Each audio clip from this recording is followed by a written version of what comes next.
ja jūs man jautājat par Kristapa ģelzi, tad pateicoties viņam tika nojaukts Berlīnas mūris. Viņš, man liekas, ir viens no vislaikmetīgākajiem Latvijas māksliniekiem.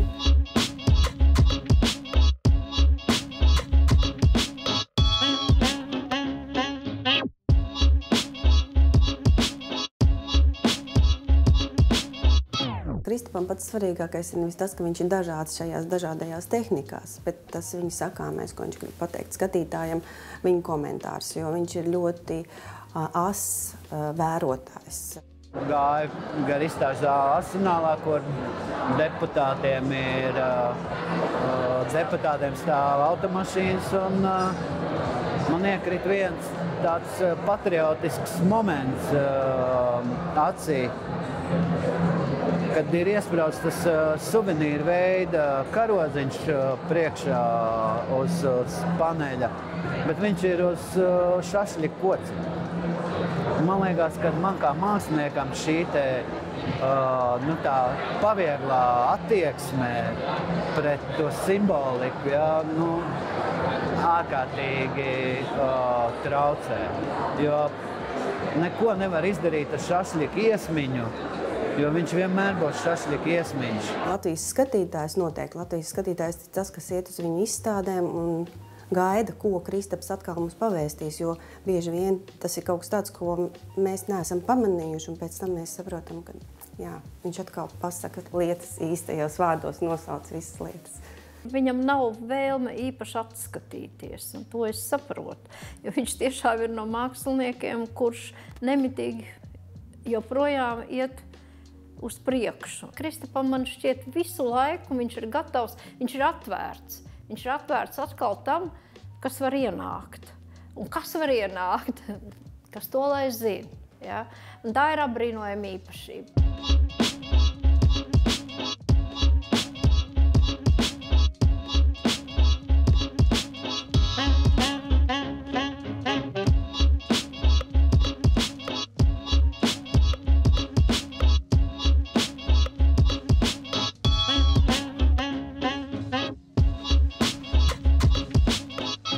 Mākslinieks ir tāds iekšdedz dzinējs, ja? Viņš iemācās radīt idejas, un to iemācās pie mums Mākslas akadēmijā vai kādā citā kultūras augstskolā vai kaut vai arī bērnu pulciņā vai kā, ja? Otrs ir tas, cik tev tajā bākā ir tas benzīns, ja? Un, protams, idejas aptrūkstās tad, kad šī degviela ir iztērēta. Tas vienīgais ceļš ir virzīties kaut kur ar to iekšdedz dzinēju un ar tās degvielas palīdzību nospraust sev kādu mērķi, kurš tev ir jāsasniedz. Ja? Un šajā procesa laikā rodās jaunas idejas.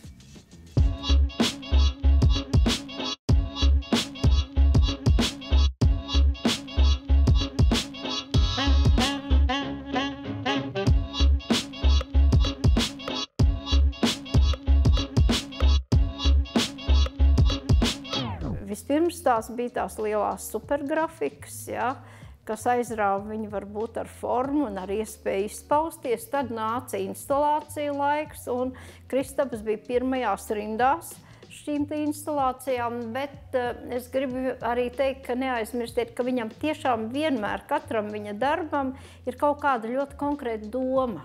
Un tā doma ir ļoti asprātīga.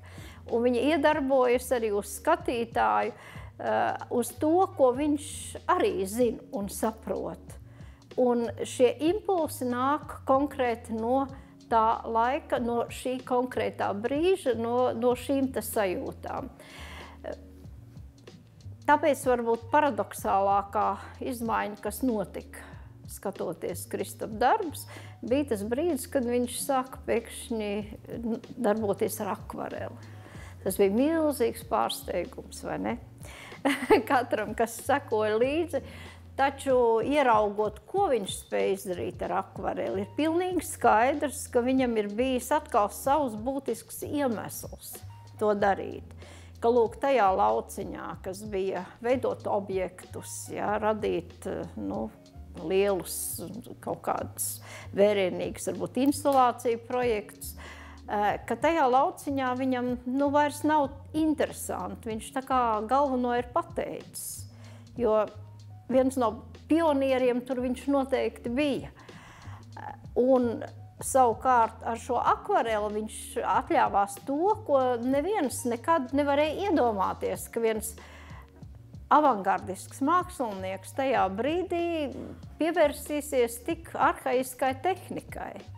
Taču rezultāts bija vienkārši ne tikai emocionāli satriecošs, viņš bija patiešām ļoti mūsdienīgs. Domāju, ka katrā dzīves tajā etapā ir tas līmenis vai darbības formas, kas nodrošina tev interesi nodarboties ar to, ko tu dari.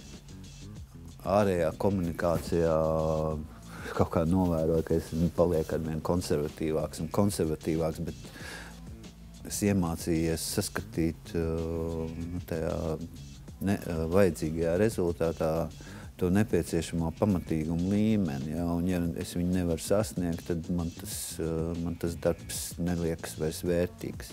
Viņš tomēr kā arhitekta dēls nešaubīgi lieliski jūt visu, kas notiek telpā. Un šī telpa ir ne tikai tāda tieša arhitektoniska telpa, bet tāpat tā ir šī plakne. Vai grafikas plakne, vai gleznieciskā plakne, ja? Un tad arī, lūk, pārzinot šo cilvēka telpiskuma izjūtas, ja? Jo mēs katrs kaut kādā veidā šo telpu sajūtam. Viņš prot viņā iesviest to mazo krikumiņu, ja? Kas dod iespēju tai domāšanai, tam, kas nav tur redzams, tam, kas tev aizved, lūk, citā tajā dimensijā.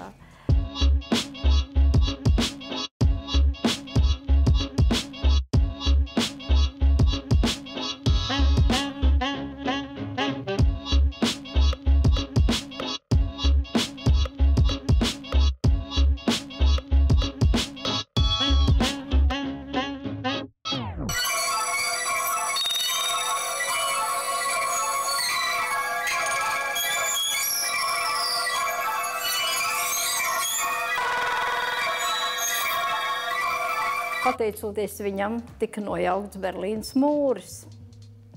Kā? Kurš radīja pirmo video instalāciju, kur tā arī saucās mūra nojaukšana. Tas bija Kristapa Ģelža darbs vēl 88. gadā. Ja tik to neskaita pat par pirmo video instalāciju mūsu latviešu mākslā, un tur tāda jauka viena rociņa, pa vienam jauca nost ķieģeļus no šīs sienas. Redziet, nepagāja pārāk ilgs laiks, un Berlīnas mūris arī bija nojaukts. Tātad Kristapam Ģelžim ir maģisks spējas paredzēt notikumus un uz viņiem iedarboties. Māksliniekam ir iespēja organizēt cilvēkam diskomforta formā šo pašu gaisu, kas nozīmē, ka viņš ar šo diskomforta tēlu var skatītājam paskaidrot kādu domu par pasaules kārtību vai nekārtību. Ja. Un, teiksim, drāšu sieti, jeb sētas, man vienmēr ir bijis tas instruments, kas palīdz paskaidrot idejas funkciju vidē, pieņemsim, ja? To sētas esamību, bet kā ilūzija, ja? Ka viņai tomēr arī mēs redzam cauri, ja? Mēs domās varam redzēt cauri. Režģis, mūris, kaut kas tiek celts ap mums, tas var tikt celts no ārpuses Un tas var būt arī kā mūsu pašu iekšēji uzbūvēta, norobežota vide. Tas ir tas būris, kurā mēs dzīvojam, un Kristaps to arī komentē un visu laiku mēģina mums atgādināt. Tagad viņš arī klāta vēl paņēmis arī šīs plēves, kā iepakotu sabiedrību, caur ko viņš runā ar šīm plēvēm, ko atkal latvieši tāpatās kā pirmā akvareļa izstādē visi šķobījās, nesaprata. Tagad par plēvēm arī, kad viņš tad 11. gadā startēja ar pirmajām plēvju gleznām, bija ļoti liels apmulsums starp skatītājiem un starp viņa pielūdzējiem, piekritējiem. Tās plēves netika pieņemtas un izskanēja pat viedoklis, kad absurds, manuprāt, ja, kad ģēlis ņemās ar tām plēvēm, ka neko jaunu vairs nevar izdomāt, tagad grib sev nodemonstrēt ar plēvēm. Bet atkal jāatgriežas pie tā, ko viņš mums pateica par šīm plēvēm. Un šī ir tā iepakotā sabiedrība, ka mēs esam paši iepakoti jau.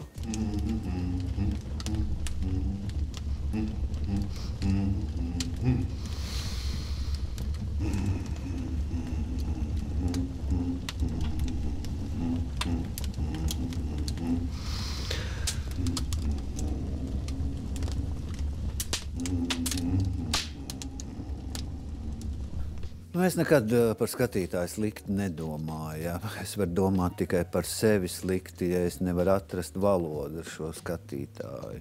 Tad es uzskatu, ka es esmu vājāks par viņu. Mākslinieks nevar visu laiku glāstīt tevi. Pienāk brīdis, kad viņš arī grib krāmēt. Ja, ja viņš saredz, viņa prāt dzīves netaisnība, ja, vai arī klaju muļķība visapkārt. Ja.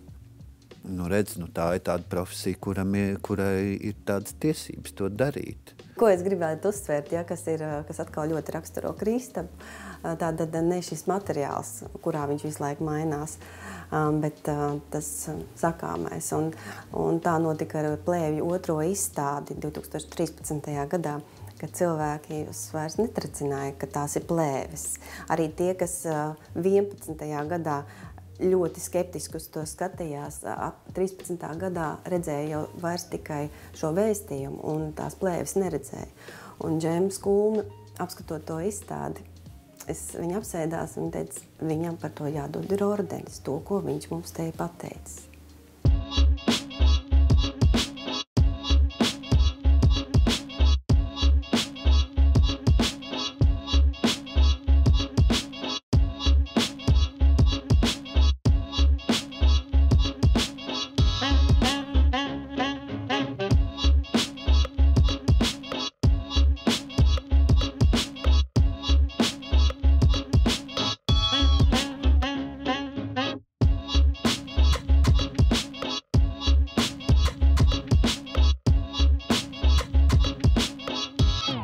Mākslinieks, ja viņam ir tā ideja tik ļoti sava, viņš jebkuru līdzekli, glezniecību, grafiku, lūk, šos te objektus, viņš padarīs par savu ieroci, lai pateiktu to, ko viņš grib teikt. Mēs dzīvojam tādā laikā, kad notiek šī cīņa starp privātuma apjomiem un bīdīšanu, kuram vairāk, kuram mazāk. Ja?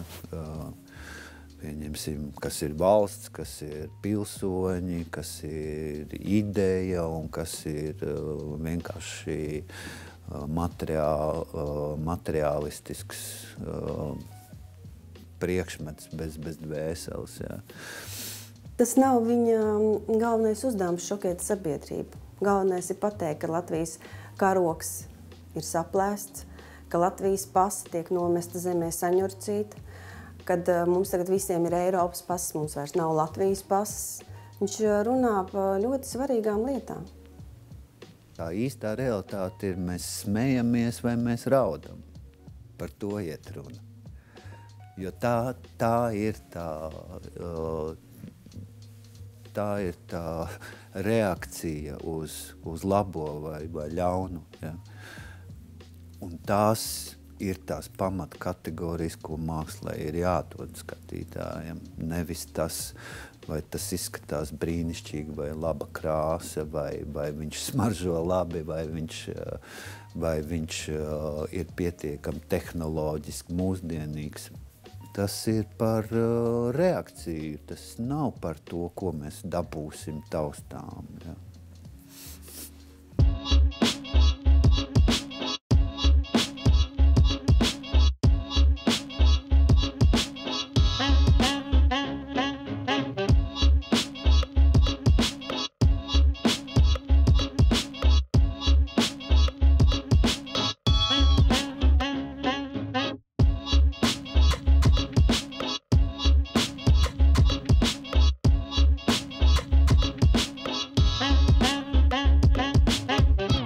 2007. gadā, pēc 10 gadiem, kad viņš bija strādājis reklāmas aģentūrā, viņš parādījās ar akvareļiem un ar savu pirmo akvareļu izstādi.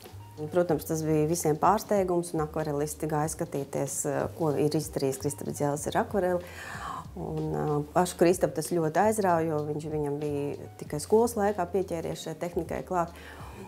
Bet jau nākošā izstāde 2009. gadā bija tik pārliecinoša un tik nopietna, ka par to viņš saņēma Purvīša balvu. Tā kā ar akvareli, caur Kristapa rokām var dabūt arī Purvīša balvu. Viss saspiežas tādā pašorganizācijā un pašdisciplīnā.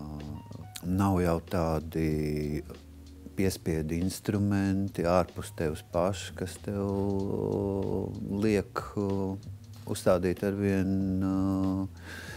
grūtākus tos uzdevumus. Tos tu pats radi. Un pēc katra, teiksim, panākuma jārēķinās ar to, kad arī paškritika palielinās. Jo tas, man liekas, tas, ko dara mākslinieki, ir transformē gaļu miesā. Nu, tā apmēram, ja? Ja mēs virtuvē uz to skatāmies kā uz gaļas klūci, tad es uz to skatos kā uz miesas gabalu, kurā vēl ir kaut kāda vēsture, vēl ir kaut kāda ainava iekšā, vēl ir kaut kāda dzīves pieredze, jeb nu labi. Ja mēs pat abstrahētu, varbūt, ka tā ir cilvēka gaļa, tā mums ir uz galda.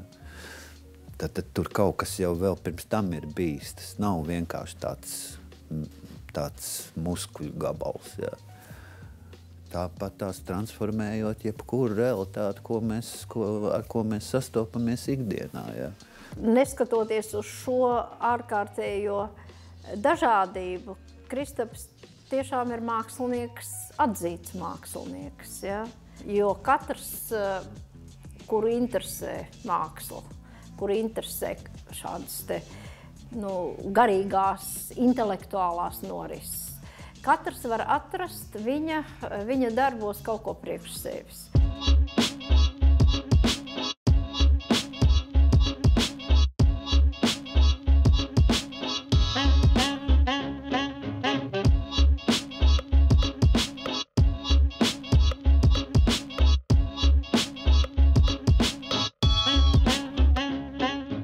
Vēl ļoti lielai Latvijas sabiedrības daļai ir atmiņā, kad Latvijā ir tikai pāris mākslinieki, Džeims Kulma, Maija Tabaka, Baušķinieks, un no tā, kas notiek šodien, neko viņi nezina.